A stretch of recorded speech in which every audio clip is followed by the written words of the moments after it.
So, I am a bit late to this video. I mean, the episode came out like 3 months ago at this point. But I will be honest, unlike the knee-jerk reaction I had to Beaster Bunny, I needed to sit on this one for a while. That and school and life and hating myself as I spiraled deeper into my depression. And clones. I also like clones. But yeah, this episode is a bit of a tough one for me to talk about because a lot of the problems that I had were things that have technically existed in earlier episodes. Hell, some of my favorite episodes. So I need to sort out my thoughts, and I've come to the conclusion that I don't know. I don't know. I will probably make a video doing a full study on the writing of Eddsworld because, like the girl boss I am, I can use my cool creative writer skills to reference and do cool things. Yeah. But until then, just know that these are my thoughts on the episode in general, not a deep dive into this era or the series. Got it? Good. Oh, it's so hot. You're so hot. Wait, no, you suck? Wait, what did you say? I don't remember. It's too hot. You're too hot. These two aren't straight. I know. I have my headcanons and stuff, and I get it. It seems like I'm forcing my ship-loving dumbassery onto this show, but there are too many scenes of them acting like this. I mean, come on. These guys have been on literal dates before, and it has never felt as fruity as it has until now. They may as well get a priest and make it official. On a more serious note, though, I wonder if the people in the writing room knew what they were doing with this. As I know, Bing has a tendency to tease the audience with things like these. However, he didn't write the episode, so maybe it was unintentional. I'm unsure.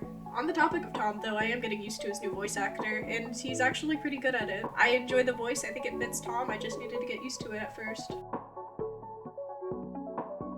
And we get your girl. What? Coconut bra. Deal. I am not so sure about the humor in this episode. There are a lot of parts that rely on gross actions and drawn-out scenes to convey humor. Now, I get that gross-out humor isn't something that is inherently bad, it is a subjective taste, but when used in this episode, it doesn't really feel like a joke, more so making the characters do something gross and hoping you find it funny. I mean, we have two jokes that are just loud burps, a whole very long bit of Matt being covered in some goopy stuff that makes gross sounds, and Tom shoving sand in his mouth. The only one here that I can see as an attempt at humor is the sand one, which has a build-up and a reward. The other three don't, and I don't see them as visual gags either because they just aren't that funny. It's just gross stuff for the sake of being gross. There is also the problem of long drawn-out bits, especially including one-off side characters. The bit with the scientist just shouldn't have been there, and it exists for no reason. Just have someone trip over the wire, or the circuit's cut. I understand the attempt at subversion of expectations, but it's drawn out to the point it just isn't funny. After the piano fell, it should have ended, but they decided to keep it going. The same is true for the bit with the boat, which just goes on way too long. The reason the Cloudberg moment worked in Snowgirl was because it was a short one-off joke that existed for plot convenience, and it was funny because of that. It was a setup for what they wanted to do with the episode. And even if you wanted to add more lore to that, they did just as much as they could. They added the RA symbol, and it made a bunch of people who really liked picking apart the lore figure out what was going on while Legacy happened, and I think that's a really neat way to do it. They didn't do that in this episode, though. Yeah, you want to know what the boat is? It's a random boat with random characters we spend a total of 50 seconds with. We spend 10 seconds short of a minute with these characters we know nothing about and will never see again out of a 12-minute long video. You could have made it random pollution, or lean into utter insanity and just have it happen when the lobster pinches him. Don't explain it, but having two whole bits where we stand and pay attention to random side characters that end up taking a total of 1 minute and 39 seconds out of a 12-minute animation. We spend 1 minute and 39 seconds with unplot relevant characters and side gags out of 12 minutes of animation. Not even, because if you take away the minute's worth of credits at the end, it's closer to 11 minutes.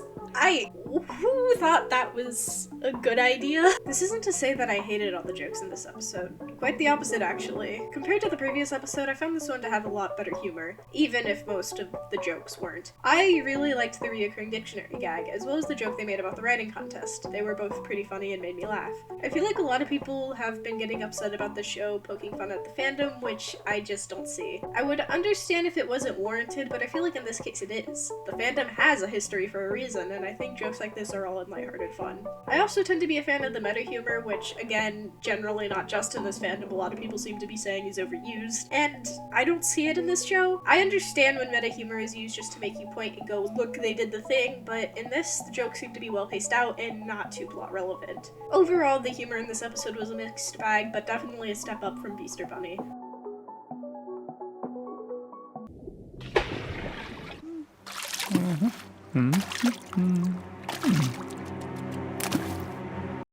I enjoy the animation style of this episode a lot, and I feel like this era is really getting into its own and not just trying to copy its old style. It has a better charm, and it seems to be working for them. It has polish that clearly shows it's an animation team and not just one person, but it has its own style and still feels like Eddsworld. Me personally, I still do kind of miss the variations we had in Legacy, however that's just the animation nerd in me enjoying all the different artists shining. Other than that, I don't really have much to say, I just liked it. The off-model expressions are fun and lead to really funny screenshots being made, though I do need to talk to the background artists because this beach is too clean.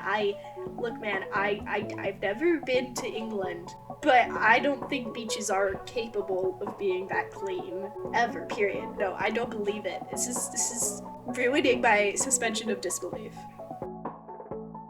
The sun and I are old enemies.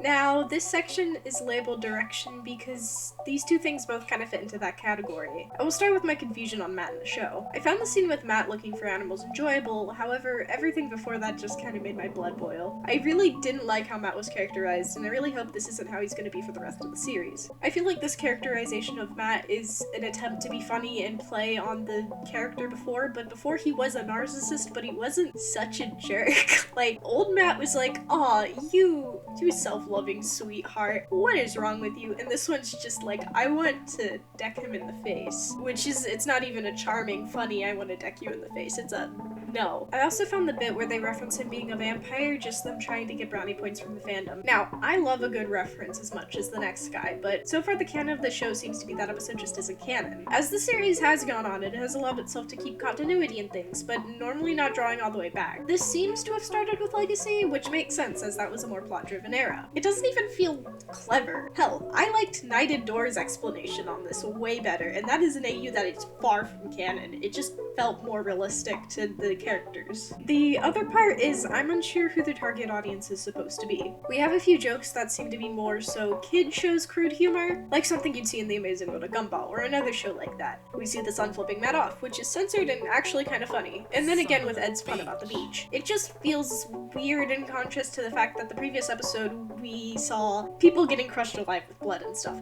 Now, maybe it is just me looking too hard and being confused by the marketing on what the show is going for. They have callbacks and references to the fandom, which makes you think that they expect older fans of the show to be watching it. However, at the same time it feels really sanitized, which it hasn't really been super insanely graphic since Toward left, but it feels like they aren't picking an audience and that just confuses me. Again, this topic deserves a whole video in on itself, but as of now I'm just gonna end this point off here. If you want to go watch some other videos, that leans more into discourse, and I am not skilled enough to talk about that yet.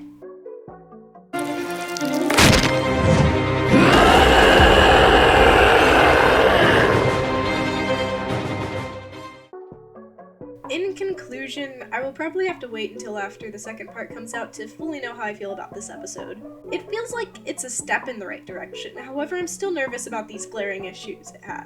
Though a lot of the charm that there was in older episodes like in Legacy are still there, mostly thanks to the animators. I'm actually pretty happy that it doesn't feel so much like a reboot for the sake of money, even if it still is. I don't know, this video will end kind of inconclusively and I am sorry about that. Genuinely, when writing this script, I didn't really know how to word half the things I felt because I don't know the words for it. I think this is a better episode and improvement of Beaster Bunny. However, it still just feels so not Eddsworld.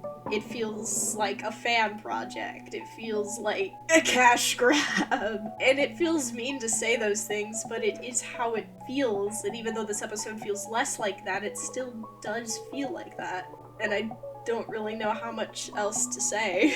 So yeah, kind of a downer ending. This video took a bit longer than I anticipated, but I'm pretty proud of it. I feel bad for leaving it off of where I did, but in all honesty, I don't know how else I could have put it. It just kind of ended inconclusively. The sprites in this video, those cool little dudes, were made by my friend Pook, Grilled Pook. I will link them in the description. Yeah, I hope you enjoyed this video. If you like it and want to see more, please subscribe. I really like Eddsworld, so I will probably talk about that a lot. I'm still sick. I was sick when recording, and I'm still sick. Yeah, I hope you guys enjoyed this. Like, subscribe, do all that stuff, and I'll see you in the next one. Love you.